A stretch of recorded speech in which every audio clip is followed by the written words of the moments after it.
They have called her many things. A seductress, a witch, a queen who used beauty as her weapon.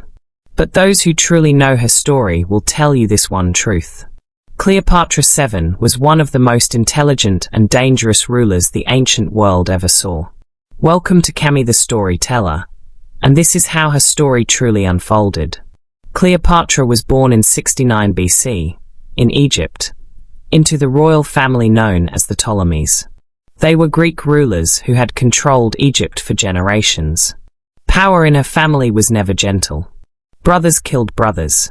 Sisters removed sisters.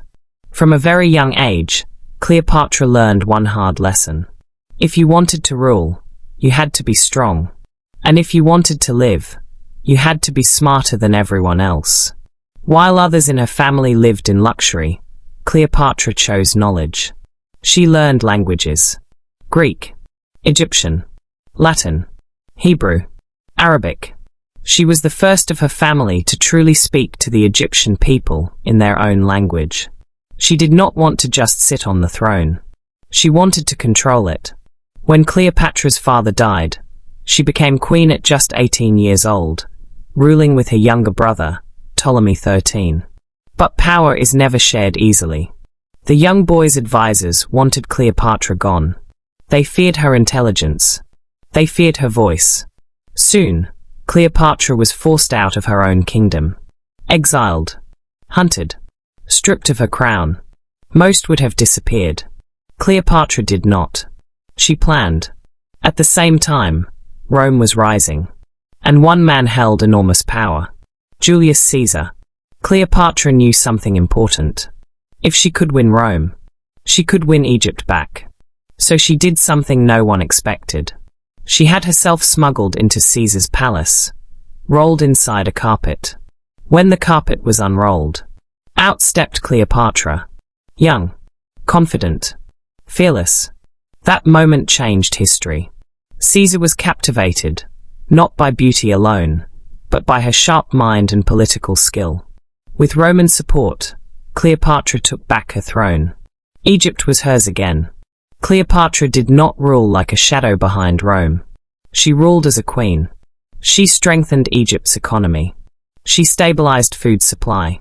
She presented herself as the living image of the goddess Isis. She gave birth to a son, Caesar Ion, believed to be Julius Caesar's child. But Rome is a dangerous friend. When Caesar was assassinated, Cleopatra knew her safety was gone. Once again, she had to choose carefully. Another Roman leader rose, Mark Antony. Cleopatra met him not as a beggar queen, but as royalty. She arrived on a golden ship. Perfumed sails. Music in the air. She wanted Antony to understand one thing. She was not a woman to be used. She was a queen to be respected. They became allies. Then lovers. Then partners in power. Together, they ruled vast lands. Together, they challenged Rome's future. And that is where the trouble began. In Rome, another man watched closely. Octavian.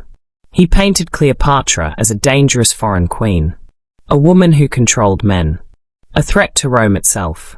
Rome declared war. Not just on Antony, but on Cleopatra. The final battle came at sea. The Battle of Actium. Cleopatra and Antony were defeated. Their power crumbled. As Roman forces closed in, Antony took his own life. Cleopatra was captured.